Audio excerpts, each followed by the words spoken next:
I was underlying things and it became really like a workbook. In that episode, we talk about not just like what it means to live long, but what purpose and meaning and joy we can infuse into our lives now. But what have I really been up to in the last year? Hi, everyone, and welcome back to the Dope Designer podcast. I have taken a little break, and over the last year, I did some other things, and I'll get into that very shortly. But the reason why I'm here today is that while we're sort of still kind of doing a lot of work behind the scenes, I wanted to go back to filming these solo episodes. I want to dedicate this episode to my dear beloved mentor, Bert from Hawaii. And he is, I think, my number one fan. And I figured if he's the only person that watches these podcasts, I think it's a win. So Bert, this is for you. I love you very much. I think of you all the time, and you have changed my life in such amazing ways. And you're like a dad to me. What can I say? Recently, I got a text from Bert, who is semi-retired. And let me see if I can find it. I would love to read it to you guys. Bert said, "Happy to tell you that I am back on riding the DDC train. I do not know what part of the train it is, but the one titled Solo Reflections piqued my interest. Very fascinating reflections from nostalgic trips to Croatia and Serbia," that was 2 years ago, "to the many interesting books you read over the summer. And even more interesting, the things you plan to do moving forward. What you have done and accomplished today is phenomenal. Thank you. As your mentor, I am very proud to tell you that you have become the woman you want to be. By the way, did Nika receive the chess book and journal I sent her? Love you guys. To paraphrase you and Jasmine, let us go and learn, eat, pray, and love."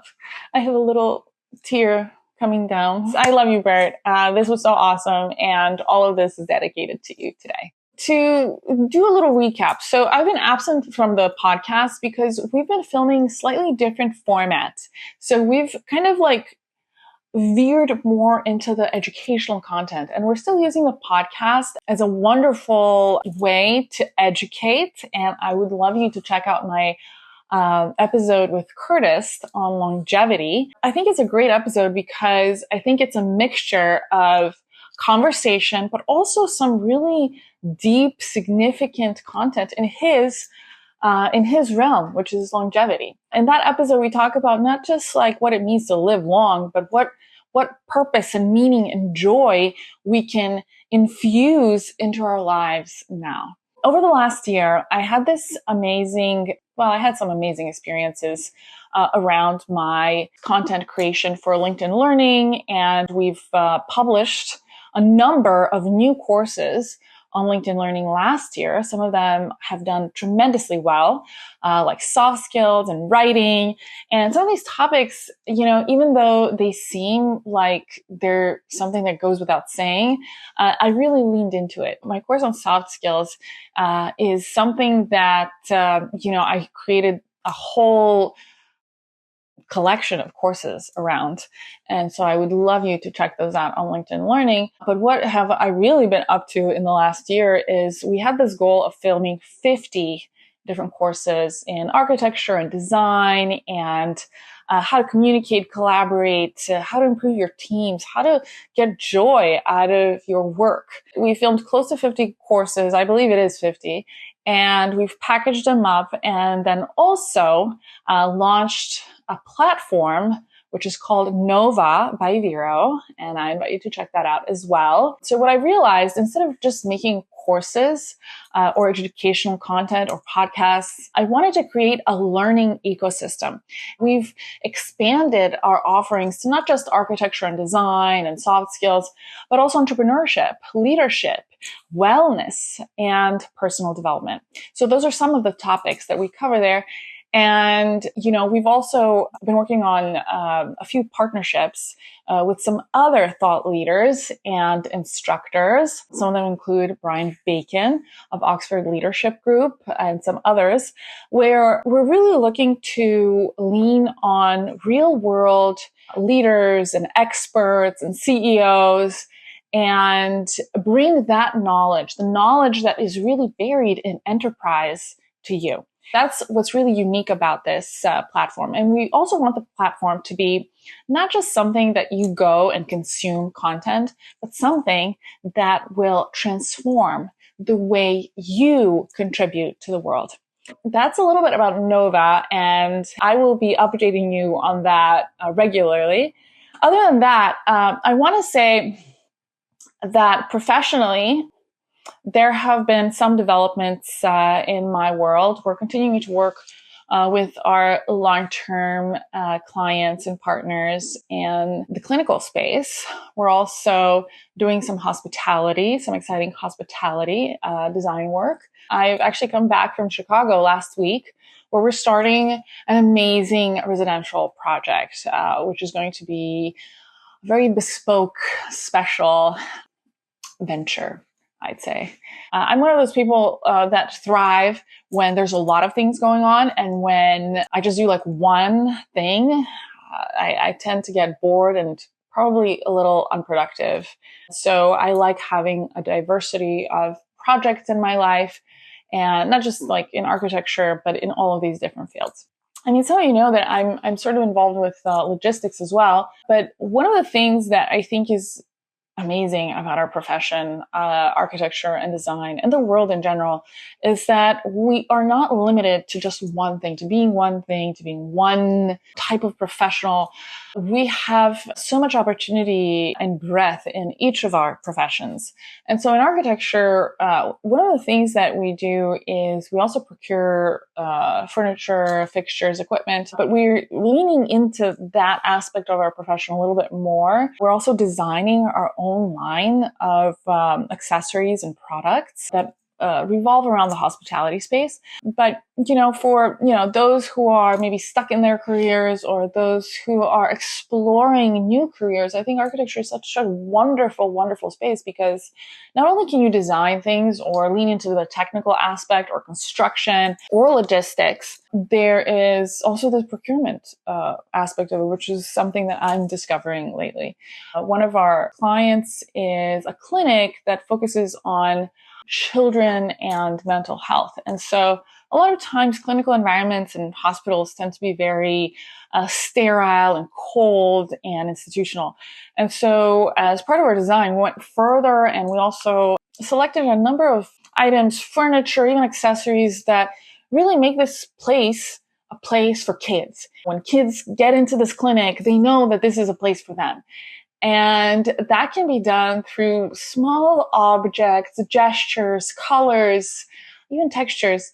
And it makes such a difference. I think as architects, we think that we're these stewards of, these grand visions and social change and these public spaces and buildings. But sometimes the biggest impact is in the smallest of gestures, like a little teddy bear on a sofa.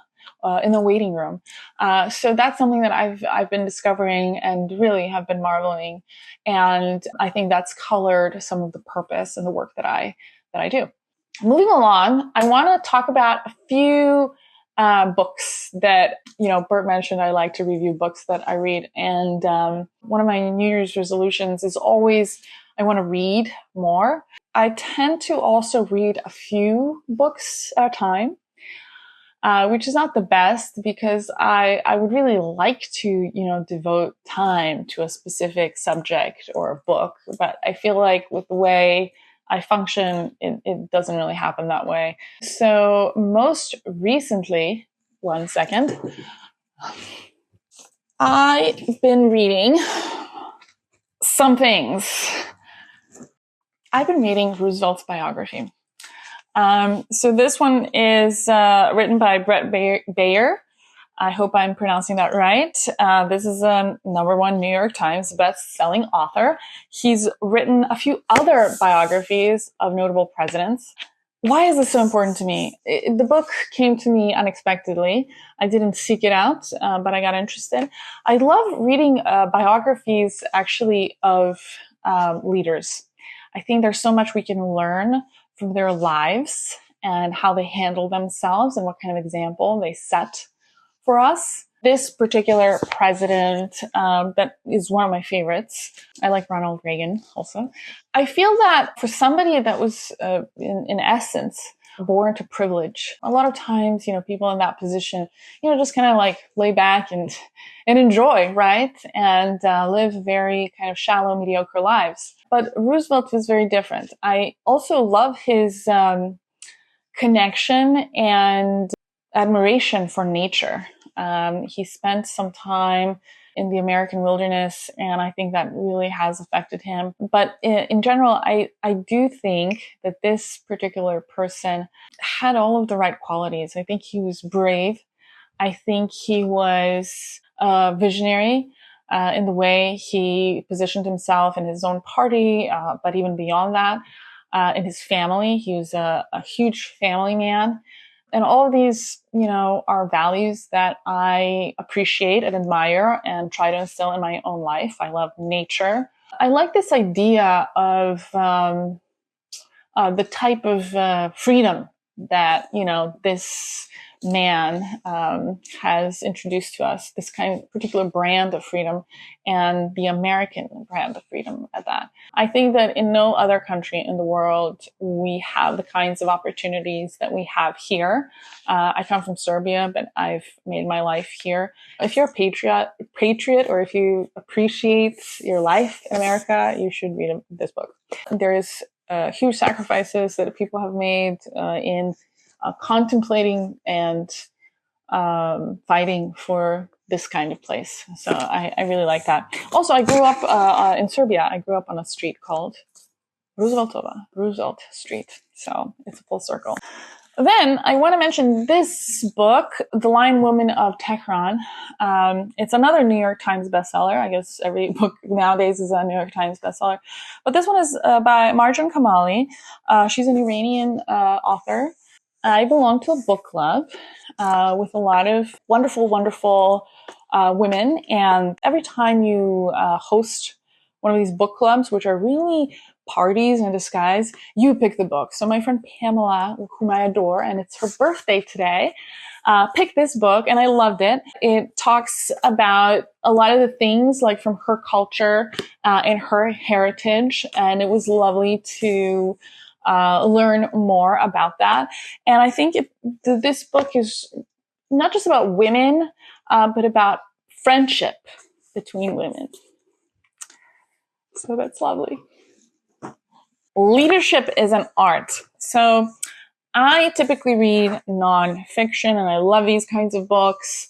I guess I love books on leadership. I hope I'm not too absorbed in thinking that I'm a leader, but I feel like we're all leaders in, the different roles and stages in life. Max Dupree is a former CEO and actually son of the founder of Herman Miller. And I do a lot of work with Herman Miller. I specify a lot of their furniture. It was just interesting to, one, understand Herman Miller as a company from this perspective. The book is written in a very, very simple way. You can read this in like a weekend, maybe on a Saturday if you're a fast reader. But to me, this book is more about relationships than it is about leadership. I think, when we think about leadership, we think of like this kind of mid-age guy who's leading a team. This is all about emotional intelligence, or EQ. And it's just like a really nice reminder of that. Let me see, there was one really good excerpt. So one sees an admirable counterpoint in a thoughtful book, Servant Leadership by Robert Greenleaf, an executive with the AT&T for 20 years. Love is an undefinable term, and its manifestations are both subtle and infinite. It has only one absolute condition: unlimited liability. As soon as one liability for another is qualified to any degree, love is diminished by that much. Wow. I think that in a lot of our relationships, or even intimate relationships, we're constantly looking for ways to serve ourselves. And I mean, I'm learning that also in my 40s. But what's so wonderful is understanding that there is liability. There's a lot of risk in relationships. And we need to embrace that risk. Instead of being afraid and closed off, we need to embrace it. And that's the only way we can expand and grow in these relationships and also in our professional lives. But this is not the one I really wanted to read to you guys. Oh, here is something. This section is about entropy and how certain organizations, once they achieve entropy, tend to deteriorate. And so some of the signs of entropy, which I think are interesting, a tendency towards superficiality. When people are interested in just shallow things, I think as our culture is very much like that. Our culture and society is very, very superficial. A dark tension among key people. Let's get along. No longer having time to celebrate or for ritual. Celebrations are so important. One of the things that I try to instill is like have more people over at my house, or just even interacting with people face to face. I think is really important, and that's something also we're losing in our society. Have people over to your house, invite them to dinner, to a meal. I think it's important to celebrate birthdays, holidays.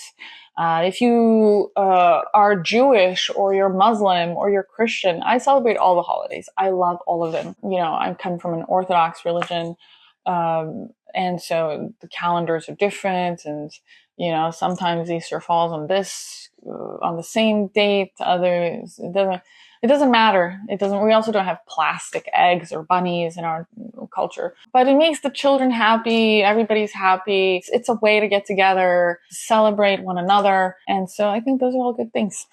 And if we lose that, what he's saying is, we're getting into entropy and we're deteriorating as companies, as societies, as marriages, as relationships, as friendships, etc., etc. A growing feeling that rewards and goals are the same thing. I'll leave it at that one. This is a great book. I really liked it. It was simply done. I do want to say it's a little bit, you can tell it was written a long time ago. So it's timeless, but not so timeless. Getting to I Do. A friend of mine recommended this. And I bought it because I thought I was going to read it together with another friend. And I think she read it. I started reading it. I never finished it. I started reading it recently. Somebody pointed it out to me in my unread pile of books. What kind of book is this? And I was a little embarrassed because it's a very feminine book. Even it has a little flower on the cover. Without reading the book, because it just didn't sit with me at all. I guess one of the key things in relationships is communication. And communicating in a certain way, and talking in a certain way, and compromising in a certain way. But I actually don't recommend this. I couldn't read this. The examples are made up, obviously. I didn't really get anything out of this book, but we're all different. And one of the people that I think wrote a nice review was Marianne Williamson, who I respect, but this is no. I have this book that my dear friend Curtis, I've already talked about him. He is somebody that I really admire. I call him my bestie. We filmed this wonderful episode on longevity, which I mentioned before. You can watch that. He gave me this, it's a devotional that he wrote with his two friends. And so they have excerpts from the Bible. They text each other the excerpts, something inspirational. and they kind of affirm it for themselves for that day. And it's an interesting practice, one, because they share it. I think socially I think it's kind of cool to see how they do it.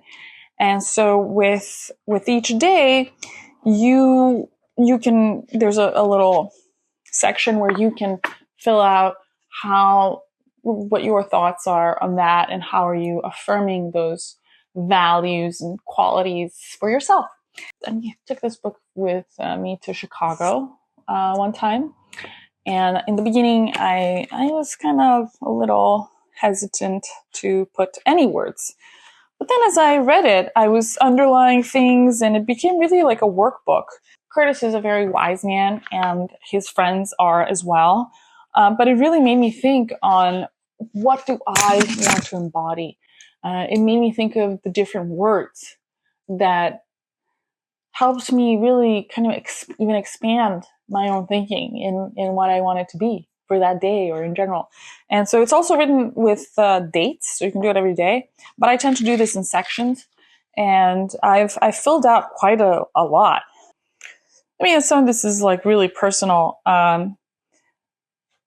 but the themes in my life are expansion, growth, people, love.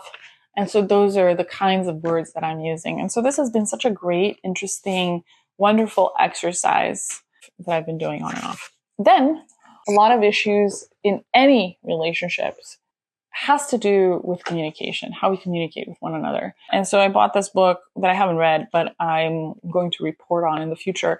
It's called Nonviolent Communication. I think a lot of times people shy away from conflict, and I'm not one of those people. I think conflict can be very constructive.